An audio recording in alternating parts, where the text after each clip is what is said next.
എനിക്ക് ഇപ്പോൾ 50 വയസ്സ് കഴിഞ്ഞു. ഞാൻ ഇപ്പോൾ 19 വർഷമായിട്ട് ദുബായിലാണ് ജോലി ചെയ്യുന്നത്. ഇവിടേക്ക് ഇപ്പോൾ എൻ്റെ വീട് പണിയാൻ വേണ്ടിയിട്ട് എൻ്റെ മൂത്ത മകൻ ഈ വഴിക്കോടെ ഹർബാനയിൽ തള്ളി 10-20 ലോഡും കരിങ്കല്ല് കൊണ്ടുവന്നു. പിന്നെ നമ്മുടെ കൂട്ടുകാരന്മാരുടെ വഴിക്കോടെ വണ്ടി വന്ന് അവർ പറമ്പിക്കോടെ കടത്തി കൊണ്ടുവന്നിട്ടാണ് നമ്മൾ വീട് പോണത്. ഇപ്പോൾ ആണെങ്കിൽ അതിന് ശേഷം അമ്മയ്ക്ക് സ്ട്രോക്ക് വന്നു.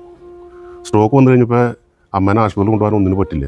ഇപ്പോൾ ഞങ്ങളുടെ വീട്ടിലേക്ക് ഒരു ശകലം സാധനം കൊണ്ടുവരണമെങ്കിൽ അവിടെ നിർത്തിയിട്ട് ഹർബാനയിൽ പോയിട്ട് എൻ്റെ പെണ്ണോ മക്കളോ പോയിട്ട് കൂട്ടി കൊണ്ടുവരണം.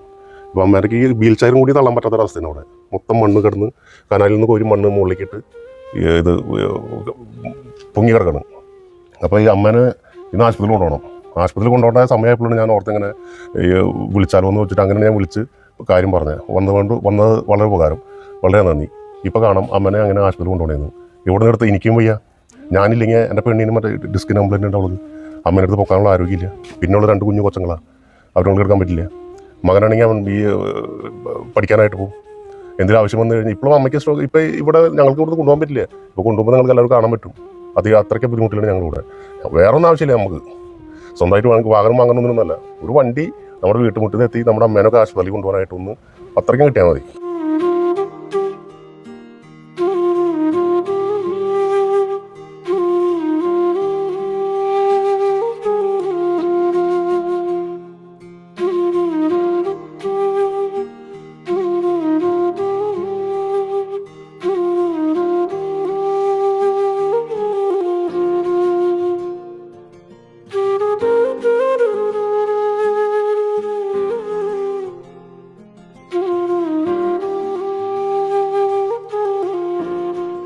പ്രിയപ്പെട്ടവരെ, ഈ കാണുന്ന ആളാണ് പന്തലൂക്കാരൻ്റെ ബിജു ചേട്ടൻ. പരിയാരം പഞ്ചായത്തിലെ തൂമ്പാങ്കോടാണ് വീട്. സ്വന്തം അമ്മയെ ആശുപത്രിയിലേക്ക് കൊണ്ടുപോകുന്ന കാഴ്ചയാണ് നിങ്ങൾ കാണുന്നത്. വീടൊക്കെ നല്ലതായിട്ടുള്ള സംഗതിയൊക്കെ ഉണ്ടെങ്കിലും വീട്ടിലേക്കൊരു ഓട്ടോറിക്ഷ പോലും വരില്ല. കനാൽ തിണ്ടത്ത് കൂടി വീൽ ചെയറിൽ വേണം അമ്മയെ തൊട്ടടുത്ത മെയിൻ റോഡിലേക്ക് കൊണ്ടുപോകാൻ. ഈ കനാൽ തിണ്ടത്ത് കൂടെ ഇങ്ങനെ കൊണ്ടുപോകുമ്പോൾ ഉള്ള കുഴപ്പം എന്താണെന്ന് വെച്ചാൽ ഇടയ്ക്കൊക്കെ എത്തുമ്പോൾ വീൽ ചെയറിൻ്റെ ചക്രം മണ്ണിൽ പുതയും. പിന്നെ അത് പോവില്ല. 2 മക്കളും കൂടെയുണ്ട്. ഈ അമ്മൂമ്മയും കൊണ്ട് ആ മകൻ ഇങ്ങനെ പോവുകയാണ്. എന്തായിരുന്നാലും ഇങ്ങനൊരു മകനെ കിട്ടിയത് അമ്മ ഭാഗ്യം സിദ്ധിച്ച ആളാണ്. കുറച്ച് കഴിയുമ്പോൾ വീൽ ചെയർ പോകാണ്ടാവുമ്പോൾ ബീച്ചേട്ടൻ ആ അമ്മയെ ചേർത്തണച്ച് നെഞ്ചോട് ചേർത്ത് വെച്ച് അമ്മയെ കൊണ്ടുപോവുകയാണ്. ഈ കാഴ്ച നമ്മുടെ ചാലക്കുടി നിയോജകമണ്ഡലത്തിലെ പരിയാരം പഞ്ചായത്തിലെ തൂമ്പാങ്കോട് നടക്കുന്ന സംഭവമാണ്. എന്താ അല്ലേ? ഇങ്ങനെയും ചില സംഭവങ്ങളുണ്ട്, ഇങ്ങനെയും ചില ജീവിതങ്ങളുണ്ട്.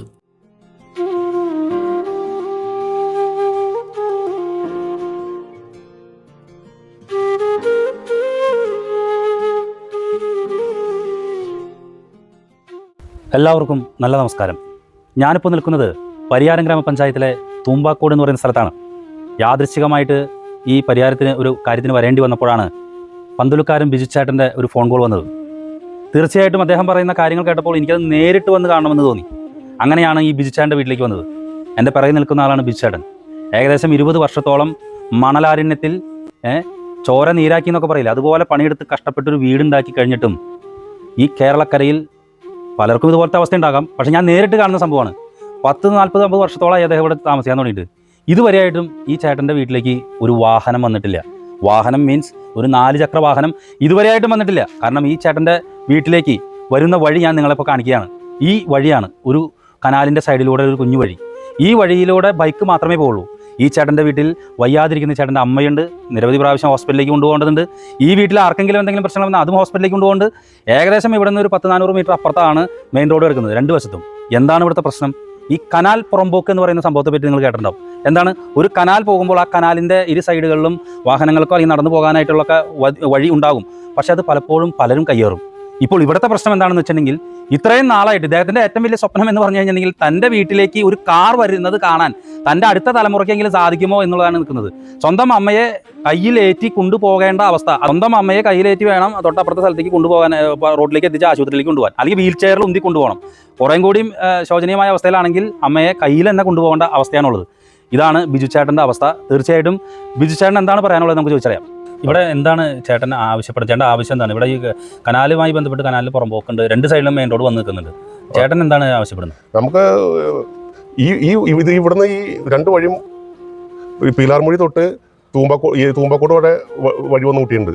ഇവിടുന്ന് തൂമ്പാക്കോട് തൊട്ട് നമ്മുടെ പൂത്തെങ്കിൽ വരെ വഴി വന്ന് മുട്ടിയുണ്ട്.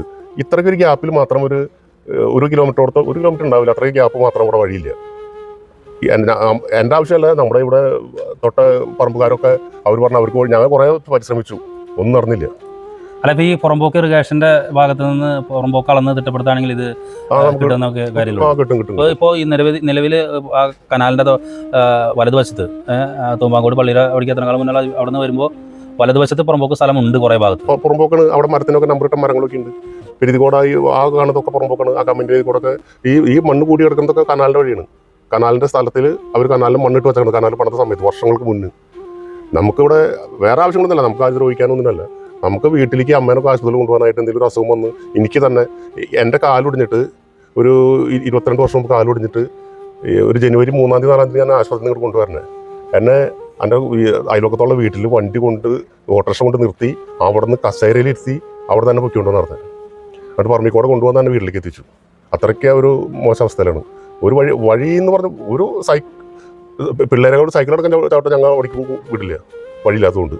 60 വർഷത്തിന് മേലെയായിട്ട് ഒരു മനുഷ്യൻ്റെ കുടുംബത്തിലേക്ക് വഴിയില്ല എന്ന് പറയുമ്പോൾ, ഒരു 4 ചക്ര വാഹനം ഇതുവരെയും വന്നിട്ടില്ല എന്ന് പറയുമ്പോൾ, ഇവിടുത്തെ തദ്ദേശ ഭരണ സംവിധാനങ്ങൾക്ക് ഇതിൽ ഉത്തരവാദിത്തമുണ്ട് എന്നാണ് എനിക്ക് പറയാനുള്ളത്. കാരണം ഈ കനാലിൻ്റെ നമ്മൾ ഒരു വശത്ത് നിന്ന് മറ്റൊരു വശത്തേക്ക് സഞ്ചരിച്ച് കഴിഞ്ഞാൽ നിങ്ങളിപ്പോൾ ഈ കാണുന്നത് പോലെ ഇതിൻ്റെ വലതുവശത്ത് ഇഷ്ടംപോലെ സ്ഥലം കിടക്കുന്നുണ്ട്. ഈ സ്ഥലം എന്തുകൊണ്ട് ഇതിൽ നിൽക്കുന്ന മരങ്ങളോ മറ്റു കാര്യങ്ങളൊക്കെ വെട്ടി മാറ്റി അവിടെ ഉള്ള പുറമ്പോക്ക് സ്ഥലത്ത് വഴി ഉണ്ടാക്കാനായിട്ട് എന്തുകൊണ്ട് തദ്ദേശ ഭരണ സംവിധാനം ഇടപെടുന്നില്ല? തീർച്ചയായിട്ടും വിഷയത്തിൽ സത്വരമായി ഇടപെടണം. കാരണം നമ്മുടെയൊക്കെ ജീവിതം എന്ന് പറഞ്ഞാൽ എത്ര നാളുണ്ടാവും, എപ്പോഴാണ് കുഴഞ്ഞു വീണതെന്ന് ആർക്കും ഒന്നും പറയാൻ പറ്റില്ല.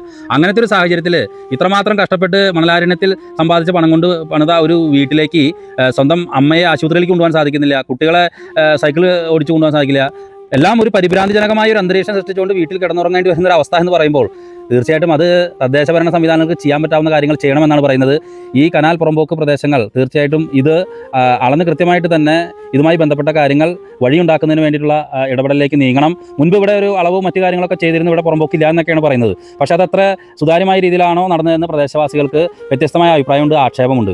അപ്പോൾ നമുക്കറിയാം ഒരു കനാലിൻ്റെ 2 വശത്തും സ്വാഭാവികമായിട്ടും പുറമ്പോക്കുണ്ടാവും. ഇത് ഒരു മനുഷ്യനെ നടന്നു പോകാനായിട്ടാണ്. ഇപ്പോൾ അദ്ദേഹത്തിൻ്റെ അമ്മയെ കൊണ്ടുപോകുന്ന കാഴ്ചയാണ് നിങ്ങൾ ഈ കണ്ടത്.